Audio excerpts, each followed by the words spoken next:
Pagkaraang wasaki ng Bagyong Pablo ang malawak na sakahan kabilang ang malawak na coconut plantation ng tatlong bayan sa Davao Oriental noong December 2012, natutong maghanap ng alternatibong pangkabuhayan ang libu-libong pamilya na karamihay umaasa lamang sa biyaya ng lupa at ng kaniugan. Isa sa mga alternatibong pangkabuhayang unti-unting umuusbo ngayon sa tatlong bayan na ito ay ang chili production at chili processing. From my hometown of Katial here in Davao Oriental, I'm Olan Emboscado and this is The Travel Teller. Samahan ninyo akong silayan ang papausbong at kumikitang kabuhayan na ito na ipinakilala matapos ang malawak na pananalanta ng Super Typhoon Pablo na sumira hindi lamang ng buhay ng mga tao, pati na rin ang kanilang kabuhayan. Kabilang dito ang ilan sa aking mga kamag-anak. Sa sili, pagkahuman ng bagyo, itahuan nyo ng mga lubi. Pagtanong ko sa sili, kay sa tulo ka bulan, may madali makuhaan ng panginabuhi. Anato. Kaya kung ato ko sa kakao, tutuig pa. Ang sili, pur bulan, makakuha na ka sa produkto. Mao ni sili ang akong gitanong karon kay awat sa kaapsan ang atong ka krisis karon. Okay man. Yakaharibis na ko.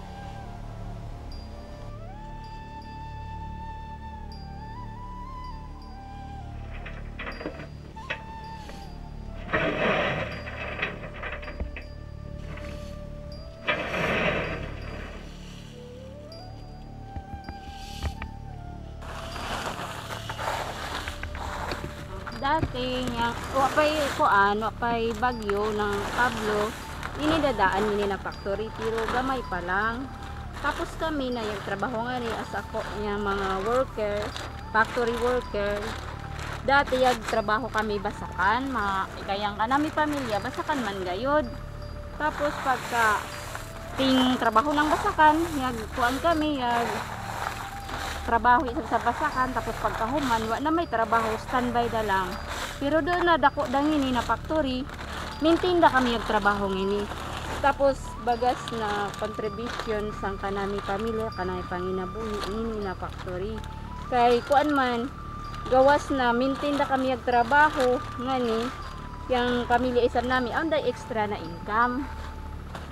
Yang kanami man kun mga anak sang kanakabahin ako duha ka kolehiyo ko iyan doon sang mati dako ayang ikatabang sa ina factory sa namin. Labi na dili lang kanami isab na nagtrabaho nga ni kundi sang kuan isab iba na mga farmers intiro barangay ng Katiil 16 ka barangay bagasa yung kiyatabang sa ini ng kuan ining chili na factory.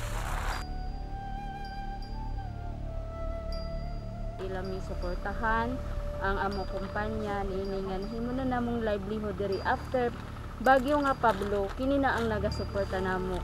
Hinaut unta nga katong nay mga malum nga kasing-kasing kung kuan sila nga naapay market nga kuan madugangan unta ang kapital labi na sa among amo kay ang Ricky aron daghan pa kaayo.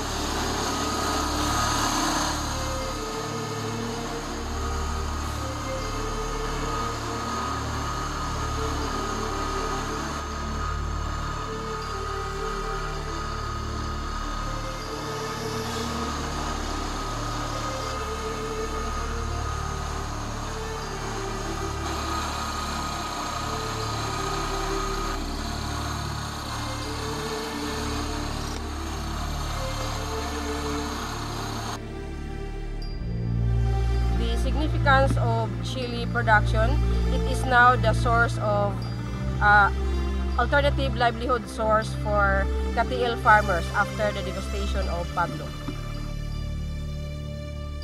Dumang makers supplies dumang, that's chili powder, crushed dried chili, whole dried chili in Davao City. We also have buyers in Manila, in Cotabato, and other parts of the Philippines.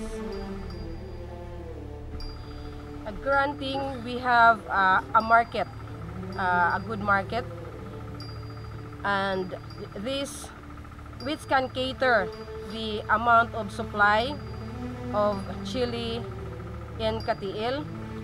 In 10 years maybe it will be out in the market worldwide, hopefully.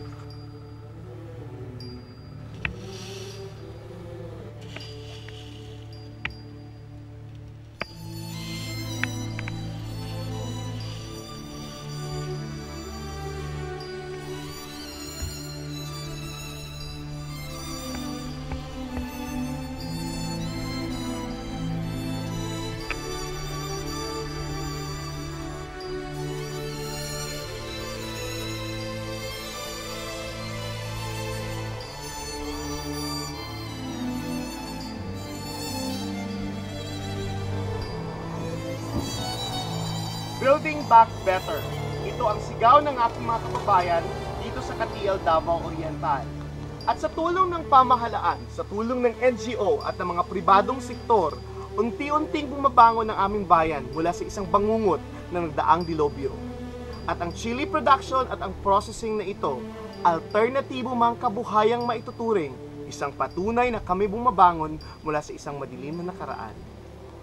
Mula po dito sa Katiel, Davao Oriental, home of the brave and the most resilient, ako po si Olan Emboscado, and this is The Travel Teller.